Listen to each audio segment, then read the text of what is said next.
Wait, I love pirates now?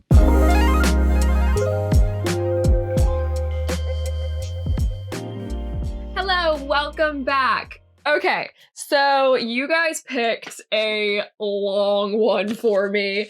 The Adventures of Amina was the winner of our March Book of the Month poll.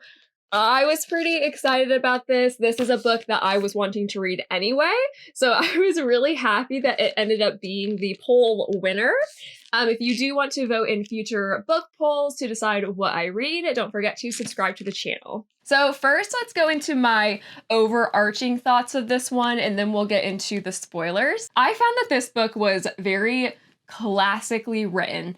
It truly is an adventurous story that was very exciting. And the basic synopsis of this book is it's a pirate book.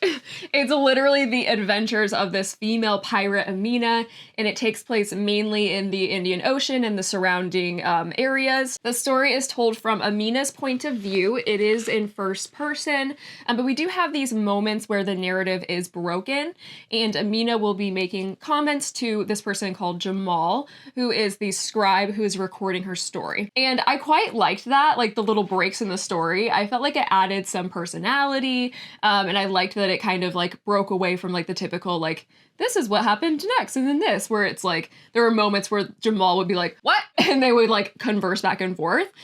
So I liked that it felt like you were like reading the story or hearing the story along with Jamal.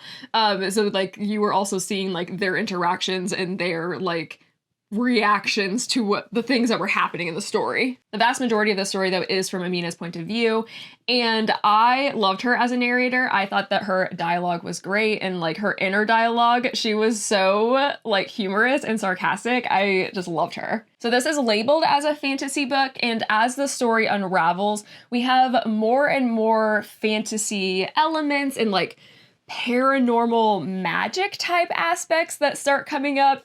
It definitely got weirder as the book progressed, but in a good way, like a 5-star read for me good way. I loved this book. I found every aspect to be entertaining, and I didn't find any part of this book to be like boring or slow or anything. You know, sometimes like it's almost like 500 pages. So usually with that, sometimes with the 500-page books, it's like, okay, we could have made some cuts, but I truly don't feel like that with this one. I feel like everything was important and the story clipped right along. Okay, so if you want to read this one and you don't want spoilers, stop, come back and watch this video once you've read it, because it's spoiler time. In getting into our initial characters and setup, we have our main character, Amina. She is this badass female pirate who has all of these stories and like legends about her. She is described as this tall, large, tough woman, which I loved, and she has retired from pirating, and she's now raising her 10-year-old daughter, Marjana, in like the secluded countryside. Like she's completely cutting herself off from this whole pirating world. And there's also the mystery of who Marjana's father is. And this is hinted throughout the story, like early on. We learn that he was something not human. Right away in the story, Amina is visited by this older woman, Salima, and she wants to hire Amina to track down her kidnapped granddaughter, Dunya. And the blurb of the story is incredibly accurate. There is more to this supposed kidnapping than Amina is originally told, but we'll get there. We learn that Salima is the mother of Asif, a man who was once on Amina's crew, and that character's dead. At this point, we don't know how he died, but from Amina's reaction, it wasn't a peaceful death, and Amina's guilt and the promise of a lot of money to retrieve the granddaughter basically drives her to make the agreement to go on this last adventure. And it is interesting to note that Asif and Dunya have the same last name as Jamal, who is scribing the story. So I thought that was interesting. I was like, I feel like that's going to come up again, so keep that in mind. And also between a lot of these chapters, there are like these little pages of like little informational tidbits that help us understand like better what's going on in the story. Like it kind of like dives in and gives us like a little backstory. So Amina goes and she makes some stops on the way before meeting Salma for her mission. And on the way, she collects Dahlia, the most dangerous person she knows, and her former crewmate. And she's also a poisons expert. And from there, they both go to the city of Aden to find Amina's first true love, as she says. And it's her ship.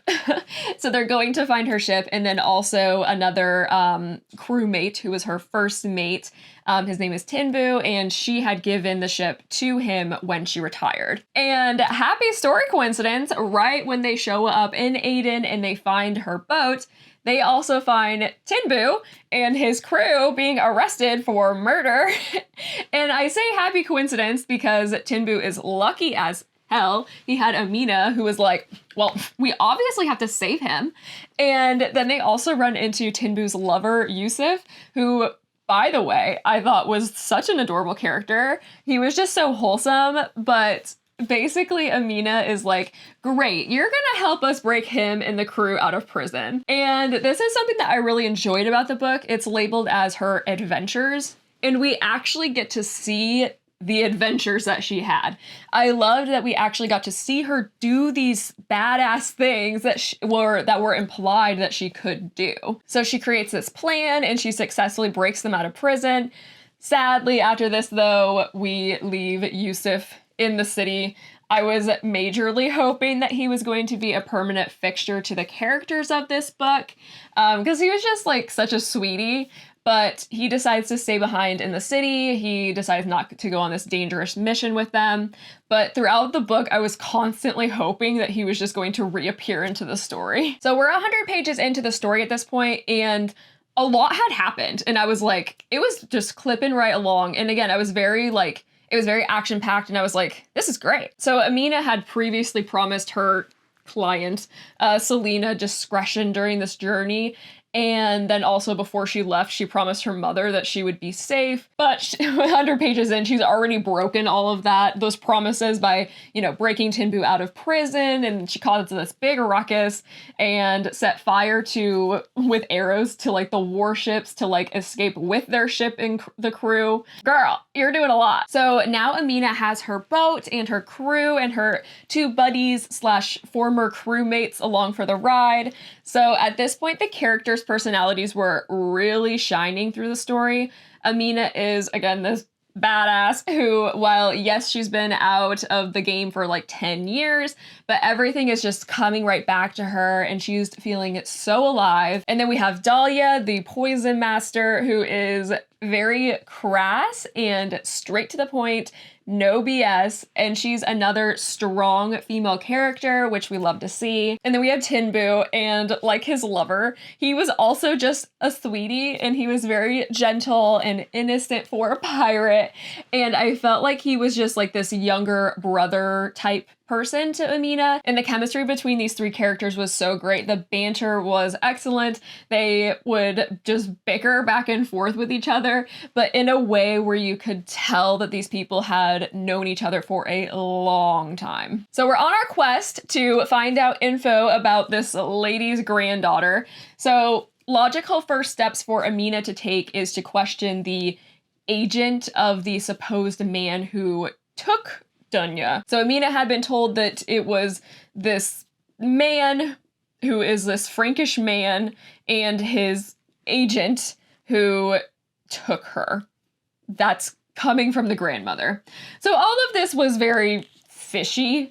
And to be quite honest, I was a bit confused on who this Frank was. His name was Falco, and she said that he was like this powerful-ish man who likes treasure, and we learn that he's a bit of a, I'm gonna say wizard, and this is kind of the big crux of our story, the shifting point, if you will. So Amina and Tinbu go and track down Falco's agent man, and they bribe him for information about where they could be, because he's not with Falco anymore, they've departed, and so they're going to this agent man and being like, where did Falco and Dunya go? And we get some interesting tidbits from this agent man. He says that the freaking granddaughter ran away with this man. She was not kidnapped, and they're hunting down this mythical gem called the Moon of Saba. And then before he can give them any more information, we have this scene where he is drowned with these coins by the sorcerer from like far away from like a spell because he betrayed him. Like assuming that there was like some sort of curse on Falco's like past employees to where if they were betraying them, dead. He's drowning on these coins that they paid him. And Amina's like, the fuck this dangerous shit. I have a kid. I can't be fucking around with this stuff anymore. So she goes back to Salima and this bitch is like, nah. You're gonna keep searching for my granddaughter because if you don't, I will send your enemies after you. Basically, Granny knew the whole time that Dunya was looking into this moon of Saba, and she knew what was going on, but she knew that she basically went willingly with this man, but she sent Amina on this mission anyway to get her back. So, due to blackmail purposes, Amina is still on this mission. So she takes and she looks through Dunya's room and library and finds like these remnants of like these tablets and stuff that she's been working on that kind of like tells her like what she was where she was going to find this moon of Saba. And so Amina's like, I need to now bring in another one of my past crewmates. So enter Majed. He was her past navigator. So she goes to him to hope that he will be able to find this random island that Dunya and the Frank have run off to. So Majed completes this old crew that Amina had 10 years previously, and it was so nice to see these four characters interacting together.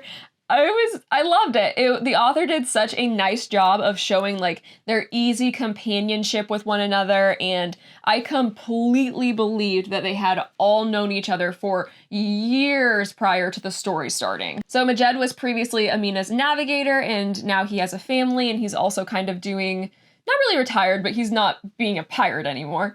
But much like Amina, he misses the sea. So when she tasks him with trying to find this mysterious island that Dunya might be at, he decides to come along on the journey with them. And Majed definitely adds this nice practicality and level-headedness to the story. So I really feel like there's quite this like nice variety of personalities between these four main characters. So we've been talking about the Moon of Saba. We need to dive into what the Moon of Saba is. Where does Dunya think the Moon of Saba is? It sounded ludicrous to even ask. People have been searching for the Moon of Saba for hundreds of years. Kings, scholars, professional fortune hunters, all have failed. Tell me how some teenage girl has gotten it into her head that she knows the location of a mythical, magical gem no one has seen in a millennia. So basically, we're told that it's this big, like, magical pearl gem. So Majed has looked through all of this, like, research that Amina had taken from Dunya's library. And he thinks that Dunya thought that it was hidden in the caves on this island called Socotra. In the story, this island is incredibly dangerous. It's overtaken by pirates, and they say, like, real pirates, like scary pirates. And it's surrounded by like these treacherous currents and cliffs. So off we go. So once we get to this island, Majed stays with the ship, and Amina, Dahlia, and Tinbu go and they scout the island. And who shows up on this island? I love this part. Amina's demon husband. Yes, you heard me right. Remember earlier when I said that we learned that Marjana's father was something not human? Finally, we get all the details now. His name is Rakesh, and he appears and he's like, hello, wife. And I'm like, Lordy, I love me a villain love interest. Although Amina isn't happy to see him, but I'm still like, are you gonna be a love interest? So we get this break in the story where Jamal stops this dory and him and Amina like converse, and he's like, what? What are you talking about? We have this moment where she tells Jamal how she ended up marrying a demon. Basically, it's because she was drunk and horny. I feel like I'm like gossiping right now, and it's pretty juicy. So 10 years previously, Amina and her crew were on this island in between missions, I guess, and she was on the beach drinking, and along comes this handsome stranger, and he wants to be a part of her crew. He's like, I'll sign a contract to work for you. And she's like, bro, we're pirates. We don't do contracts. And he's like, oh, well, that sucks, but you're still a sexy lady. So they're talking and they're drinking and they're kissing and they're about to have sex. And she's like, wait, sex outside of marriage is like my one thing that I won't break. And he's like, marriage commitment? That sounds like a sort of contract. I love this character. So you can tell that there was like obviously going to be some sort of stipulations. Like, why is he so excited about the prospect of a contract between you two? I cannot do this, I breathe. Rakesh moaned. Why not? Is there another? Bring them along. I am not greedy. No, there is not. I mean, there was, but he's gone now. His elegant face wrinkled in confusion. Then what is the problem? We are not married, and I cannot lay with a man who is not my husband. Why not? He sounded genuinely confused. Why not? Where this fellow was from, he was not familiar with one of the basic rules of every faith I knew. It is forbidden, I flushed. I mean, many things are forbidden, I suppose. Hypocrisy was another sin frowned upon, and yet here we are. But I do not. It is my rule, I stammered. I take one husband at a time, and he is the only man I allow in my bed. What a strange custom, Rakesh frowned. But you said your husband was gone, so why not have me in his place? Are you proposing to me? Is that what it's called? He said, looking intrigued. Sure, I propose to you, with the marrying. Now could we lay together? Yes, no, well, it's more complicated than that. We would need a cleric to conduct a short ceremony and draft our Nicola and our marriage contract. There are other stipulations, laws, things. His eyes went wide, crimson flash. His eyes went wide, crimson flickering in their depths again. It's a contract. So they do the contract. They do the sex. And the next morning, Amina is sober. And she realizes what she did, but also she sees that Rakesh is in his true form, like with tusks and shit. And she's basically like, the fuck? But then he convinces her to let him still sail with him. And later we learn that he actually had like little deals with all of the main characters 10 years ago on the boat. Like all of these people were just like drawn to him. And I have to say, I get how they were so enticed with him. I loved Rakesh's character.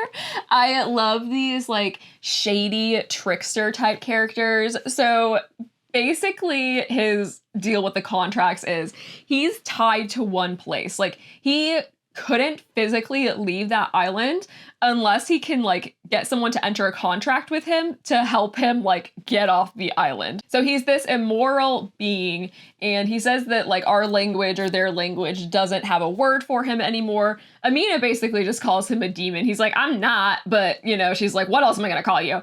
So basically his whole thing is that he like feeds off of like human emotions or ambitions, and that's why he was so drawn to Amina, because she had like these great ambitions and like she's just such a strong person. But Rakesh is kind of supposed to be a bad guy. So we learned that all those years ago when he was sailing with Amina, he and Dunya's father, her past crewmate, they had made a bad deal that had cost him his soul. So that was a whole thing. And to try and get rid of Rakesh, the rest of the crew then trapped him in a chest at the bottom of the ocean to try and kill him or get rid of him.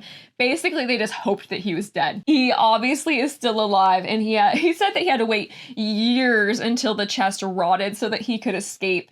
And now at this point in the story, previously he had been traveling with the Frank and Dunya, and he's been trying to track down Amina because he's like, we're still linked. I can feel it. That marriage contract, I want it broken. But he doesn't know that they are linked because of Marjana. He doesn't know she exists. And I'm so messed up. I'm thinking like, aw, Amina, you should tell him. Then y'all can be a happy family together. And I'm like, no, Kayla, like, stop, bad. We aren't supposed to be rooting for him. He's a bad guy. He's like the demon. He's like a villain. But I can't help it. So Amina tricks him and says that she can break their link by performing a ritual that only the wife can perform called a divorce. And that's what I loved about his character. He just like straight up knows nothing about human things. And he's like, great, do it. But she tells him that he has to help them get Dunya from the Frank before she will perform the divorce. But Rakesh is like all freaked out. So Rakesh is basically afraid of the Frank, Falco, whatever you want to call him. And he's telling Amina how he got to the point where he was able to leave. He's like, so I fled. And she's like, fled, the word take me back, as did his tale of this monstrous sea beast. Rakesh was an overly confident, rash trickster, a demon who devoured souls and drank ambitions like they were bread and water. And Falco had scared him off. So we know Falco is like this, like, ooh, like, we don't really know what we're getting into when we are about to meet him, which is coming up soon. But at this point, so Rakesh has been added to our cast of characters. And I have to say at this point, like, I was very happy that he was going to be coming along for the ride. He was almost like goofy in a way that added this like bit of comedic relief to the story. I just can't get over how well done these characters were in the story, how well they just balanced each other out. And at this point, my favorite thing about the book is the characters. And really, I feel like you can only get the full effect of the characters by reading the book yourself. So let's fast forward through some plot points here to lead us up to the main climax of the story. For the sake of the length of this video, I'm not going to deep dive everything, but I do have to say, to me, like, no parts of this book were boring. I was definitely thoroughly entertained the whole time. So let's just kind of like rapid fire through these. They continue on with Rakesh on the island. The gang explores a cave where Dunya last was. She's no longer there, but there are trapped villagers there that they do rescue. And the villagers say that she had escaped 2 days previously on a small boat. They rescue the villagers, but to get away, Amina sacrifices herself and is taken to the Frank as a diversion. So this is our first time meeting the Frank, and he definitely has magic, and he's given these weird supernatural powers to his crew, like extreme strength and things like that. And he wants Amina to join his crew willingly. And when she declines, he forces this potion on her to try and change her. She's then rescued by her crew, and her husband digs out whatever weird magic thing that the Frank had put in Amina so that she won't be under his control, basically. They leave the island, they track down and rescue Dunya. But the problem being that Falco, with his sorcerer ways, sends a sea monster after them that he's controlling. And the sea monster, like, looks like the cover of the book, like, with the tentacles and stuff. And the sea monster completely messes up their ship. And then freaking Rakesh, like the little sneak he is, he steals their little escape boat and he just leaves them. And then Falco gets to them and he wants Dunya back because she has the knowledge to track down the moon of Saba and he wants its power. So he overtakes the boat, shoves Amina overboard, and she's now alone in the ocean with no hope. So, at this point in the novel, I'm like, oh, where's the demon husband to save the day? Foolishly thinking that he's going to appear with the little boat and save her, but no. Which, it's good, Amina saves herself like the badass she is. She spends a long time just sitting upon the wreckage of part of her ship, and she's paddling herself, just paddling, and then she finally reaches some land. And of course, it's this magical, like, freaky island. And guess who's there? Reunited with Rakesh. Of course he didn't save her, but of course he's just on this island being like, what are you doing here? I don't know why he's my favorite character. Anyway, so let's revisit quickly the Moon of Saba. So basically from Rakesh, we get the rest of the story. It's not a pearl or like a gem. It's basically a wash basin that a past queen, I think, trapped a celestial being into. And now the person who controls the moon of Saba, controls Rakesh's like people or like kind, and they're called like beings of discord. And while Rakesh is telling Amina this, she realizes that this will affect Marjana because she's Rakesh's daughter. And basically, I loved that this like upped the stakes for Amina because now she also has to save her daughter, because if Falco, the Frank, gets control of the Moon of Saba, then he will control, you know, all of Rakesh's like species or whatever, including her daughter. So in summing up this whole section leading up to the end, Amina and Rakesh meet with the leaders of this island. And because Amina is human, even being on the island and then plus also eating and drinking from the island, she has now gained some like supernatural-ish powers. And so they strike up a deal with her where Amina will get the Moon of Saba for them to destroy and will be in contract with them to find 4 additional of these like artifact type things because they don't want them in the human realm because they're like immoral and they have bad powers. And so they basically make that deal with her. So basically we're setting up for future books and they basically tell her that in return they won't kill her. So Amina and Rakesh go back to the Socotra Island because this is where Frank and the crew is going back to get the Moon of Saba. And Amina makes a deal with one of the pirate leaders on this island to help her. Basically, then there are multiple battle scenes. And once Amina gets to the Frank and Dunya is doing this spell where the being that was trapped in the wash basin goes into Falco. But then once he sees a full moon, he's freed. And then obviously Amina kills Falco. Like, can you imagine after all that, she just lets him live? Like, no. So in setting up for the next book, Amina's crew and her old friends have told her that they will be accompanying her. So really excited to see the crew continue on into future books. But at the end of the story, Rakesh was really looking forward to accompanying Amina on her future quests because, you know, he feeds off of emotions and ambition.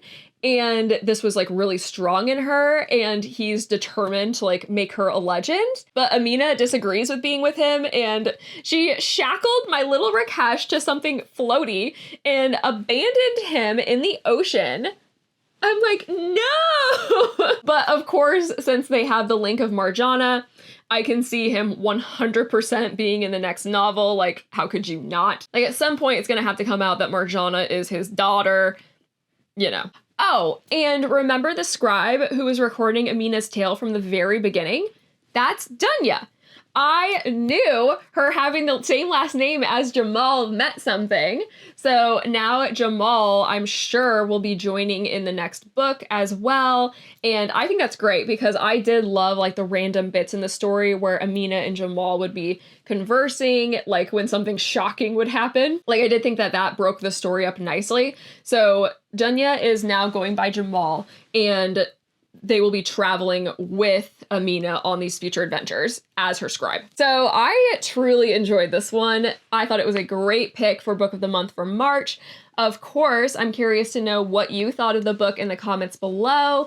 Did you like it? Are you going to continue on with the series when the next one comes out? Or are you at the point where you're like, nah, I'm going to skip it? I'm curious. Let me know. As always, thank you so much for spending your time with me today. If you would like to subscribe to the channel, I would sure appreciate it.